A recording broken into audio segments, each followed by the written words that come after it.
ভাই কি খবৰ? ভাই ভালে। তাৰপিছত কোৱা পিছে ভাই ক'ৰ পৰা আহিলা? ঘৰৰ পৰা আহিছোঁ। তাৰমানে মোৰ গাৰ্লফ্ৰেণ্ডজনী যে আছিল তাই মানে মাকৰ বোলে জ্বৰ চৰ হৈ আছে, চাই আহোঁ লগ চগ ধৰি আহোঁ অলপ।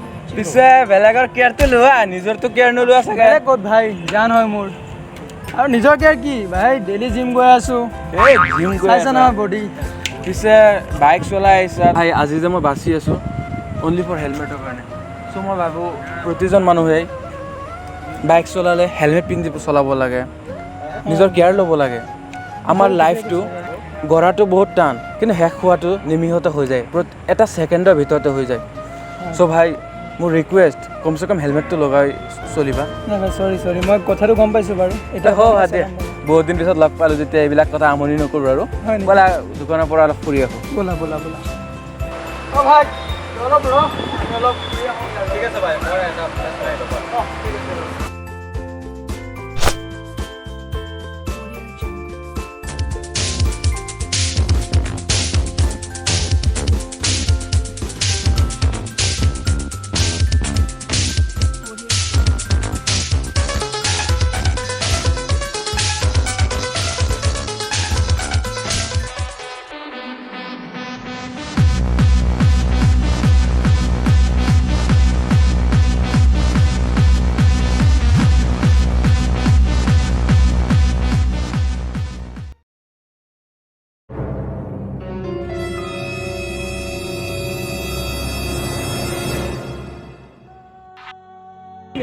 অকণমান মই এইবিলাক বহুত বেয়া বস্তু নাখাওঁ, সঁচা কথা কৈছোঁ। তুমি যিটো খাই আছা, ৰ'বা এক ছেকেণ্ড, মই তোমাক বস্তু এটা দেখাই আছোঁ।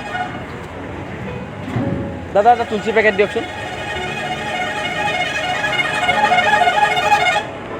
তুমি নিজে চোৱাচোন, ইয়াত ফটোটোত যে আছে এই পিকচাৰটো, শিক্ষিত যুৱক হৈ এনেকুৱা কাম কেনেকুৱা লাগে এবাৰ ভাবিব। বেয়া নাপাবা, বেয়া পোৱা কোনো কথা নহয়। তুমি আজিৰ পৰা এইবোৰ এৰিব লাগিব। ভাই নোৱাৰিম নেকি মই? আৰে মই নাখাওঁ, ময়ো মানো, তুমিও মানো, কিয় নোৱাৰিবা? না বন্ধুত্বৰ কসম, আজিৰ পৰা তুমি এৰিব লাগিব, মোক প্ৰতিজ্ঞা কৰা। ভাই প্ৰতিজ্ঞা কৰিলোঁ, আজিৰ পৰা এইবোৰ একো নাখাওঁ।